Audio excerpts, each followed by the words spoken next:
Goeiedag en baie welkom hier saam met ons by ons oggendoordenkings en dis Vrydag, naweek wat voorlê en ek glo en vertrou jy het 'n goeie naweek. Nou ons praat oor gebed en ons het gekyk na die 4 vriende wat 'n verlamde man deur die dak laat sak het en hoe hulle vergifnis al gehelp het vir hierdie man om genade en genesing te kry. Kom ons gaan verder in die storie in Lukas 5:22. Jesus het geweet dat hulle staan in skinder. Daarom het hy toe vir hulle gesê, wat dink julle gaan julle bereik met julle geskinder? Sê 'n bietjie vir my, wat is die maklikste? Om vir iemand te sê jou sondes is afgeskryf of staan op en loop gesond hier weg?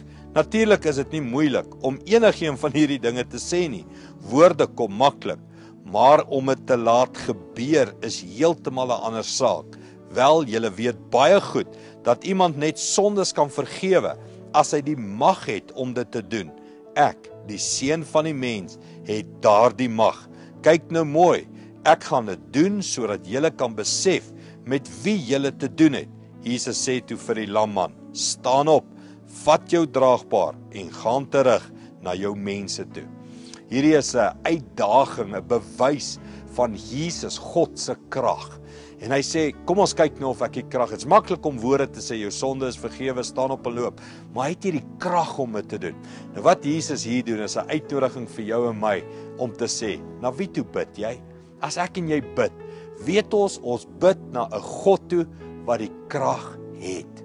Jy en ek, ons het woorde, nê? Ons vra vir genesing, ons vra vir hulp, ons vra vir vergifnis. Ek en jy is amper vasgekeer in liggame, lewens sonder krag.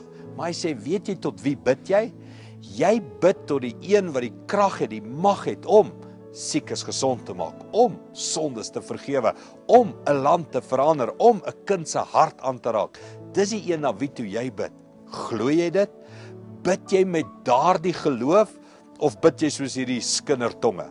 Jy praat maar net, jy weet nie of hy die krag het nie. Jy bid ook maar net uit gewoonheid of bid jy met geloof na Jesus toe wat die krag het? Kom ons bid dit saam. Here, dankie dat ons weet, U het die krag om ons gebede te verhoor. U het die krag om sonde te vergewe. U het die krag om siekes gesond te maak. U het die krag om enigiets te doen. Dankie dat ons na U toe kan bid in Jesus naam. Amen.